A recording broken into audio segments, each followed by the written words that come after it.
Hi hello నమస్తే welcome to our channel. So ఇప్పుడు అయితే మజ్జిగ దొండ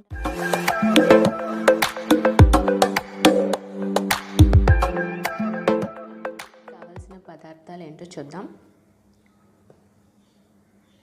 సో చేప ముక్కలు, ఒక చిన్న ఉల్లిపాయ, చిన్నగా తరుక్కున్న ఒక ఉల్లిపాయ, టమాటా, కొత్తిమీర, 3 పచ్చిమిరపకాయలు, అల్లం వెల్లుల్లి పేస్ట్, ఉప్పు, కారం and garam masala powder and ఫ్రైకి కావాల్సినంత ఆయిల్. సో ముందుగా కళాయి పెట్టుకొని ఫ్రైకి కావాల్సినంత ఆయిల్ అన్నది వేసుకోవాలి. ఆయిల్ వేసుకున్నాక అది హీట్ అయ్యేంత వరకు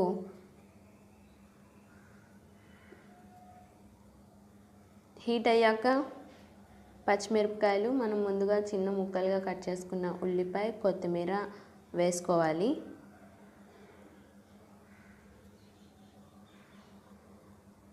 సో ఇదంతా, ఈ ఆనియన్ అంతా కూడా ఫ్రై అవ్వాలండి, చాలా మెత్తగా కుక్ అవ్వాలి ఆయిల్లో. సో లైట్ బ్రౌన్ కలర్ వచ్చేంత, గోల్డెన్ బ్రౌన్ కలర్ వచ్చేంత వరకు కూడా మనం వేయించుకోవాలి. సో అప్పుడప్పుడు ఇలా గరిటతో కలుపుతూ ఉండాలి, లేకపోతే అవి ఒకే దగ్గర ఉండిపోవటం వల్ల కింద ఉన్న ఆనియన్స్ ఉడుకుతాయి, పైన ఉన్నవి ఫ్రై అవ్వవు. సో అన్ఈవెన్ అన్నది వస్తుంది కాబట్టి అలా కలుపుతూ ఉండాలి.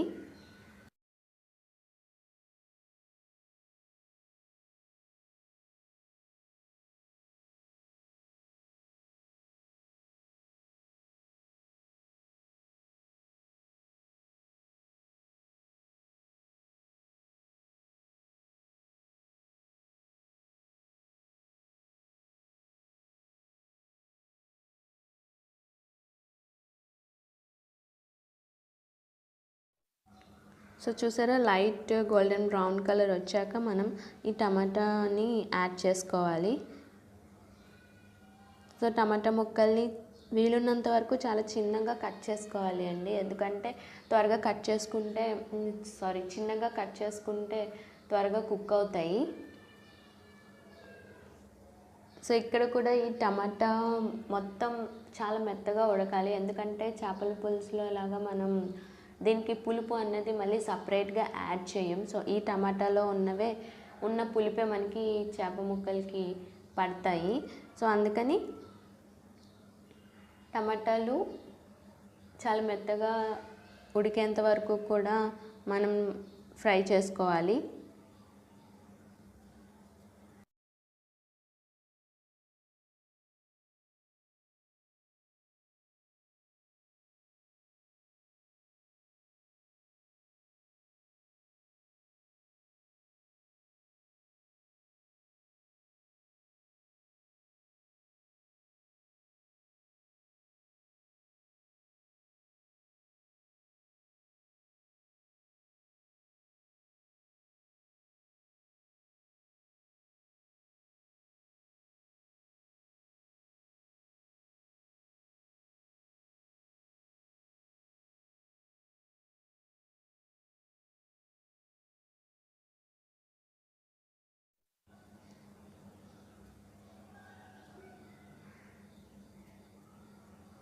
సో వీడియోలో చూస్తున్నట్టుగానే మనం ఈ టమాటాలు ఉడికాయో లేదా అన్నది మనం గరిటతోనే మనం స్మాష్ చేస్తూ చూసుకోవచ్చు. ఇప్పుడు చూస్తున్నారు కదా, టమాటా ముక్కలు, ఆనియన్స్ కూడా బాగా కలిసిపోయి మెత్తగా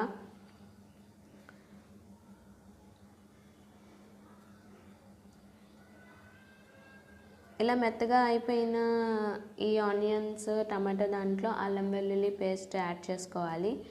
ఇది ముందుగా యాడ్ చేసుకోకూడదండి అల్లం వెల్లుల్లి పేస్ట్, ఎందుకంటే అల్లం వెల్లుల్లి పేస్ట్ మనం వేసాము అంటే కింద అడుగు కొంచెం అడుగంటుతుంది.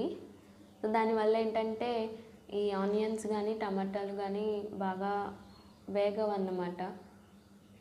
సో దానివల్ల మనకి టేస్ట్ అన్నది అంత బాగా రాదు. అందుకని ఆనియన్స్, టమాటాలు రెండూ కూడా ఉడికాకనే మనం ఈ అల్లం వెల్లుల్లి పేస్ట్ అనేది యాడ్ చేసుకోవాలి.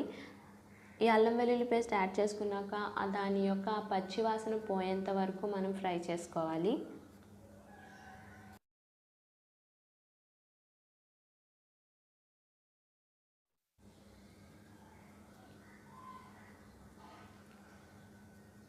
ఇలా ఫ్రై అయిన తర్వాత రెండు స్పూన్లు కారం అన్నది వేసుకోవాలి. అది మనం తినే అంటే కారం ఎక్కువ తింటే కారం కొంచెం ఎక్కువ వేసుకోవచ్చు, లేదంటే లైట్గా వేసుకోవచ్చు. సో ఇలా కారం వేసుకున్నాక మనం ఒకసారి అటు ఇటు కలుపుకొని ఒక గ్లాస్ ఆఫ్ వాటర్ అన్నది యాడ్ చేసుకోవాలి.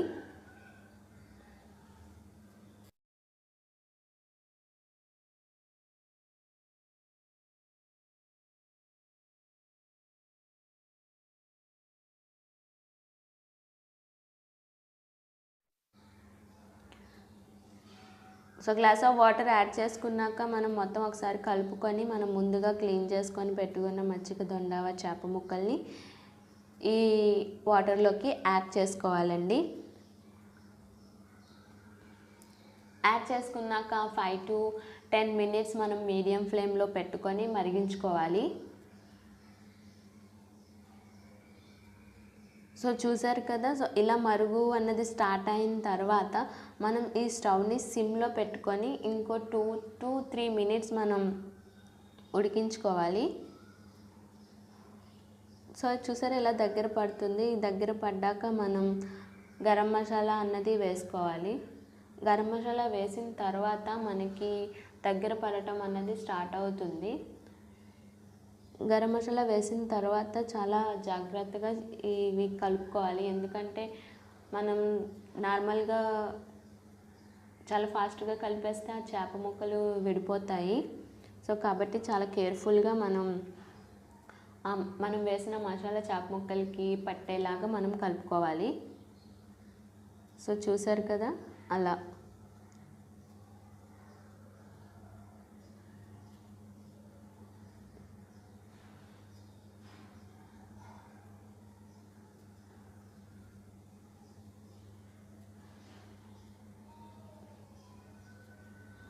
సో వీడియోలో చూపిస్తున్నట్టుగా అంతా కలిసేలా కాకుండా చాలా కేర్ఫుల్గా కలుపుకోవాలి. సో గరం మసాలా వేసిన తర్వాత 2 minutes మనం స్టవ్ మీద ఉంచితే సరిపోతుంది.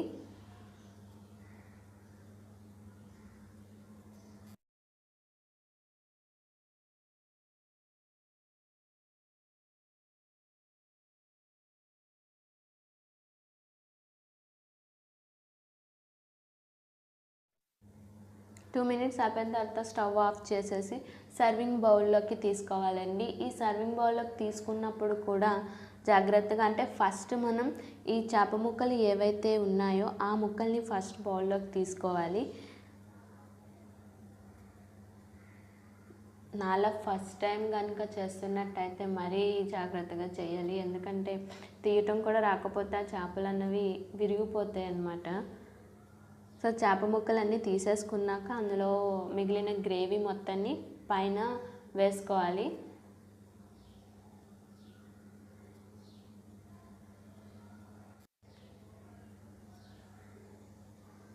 సో మొత్తం ఈ చేపల ఇగురిని సర్వింగ్ బౌల్లో తీసుకొని కొత్తిమీరతో గార్నిష్ చేసుకుంటే ఎంతో టేస్టీగా ఉండే మజ్జిగ దొండవ చేపల ఇగురు రెడీ.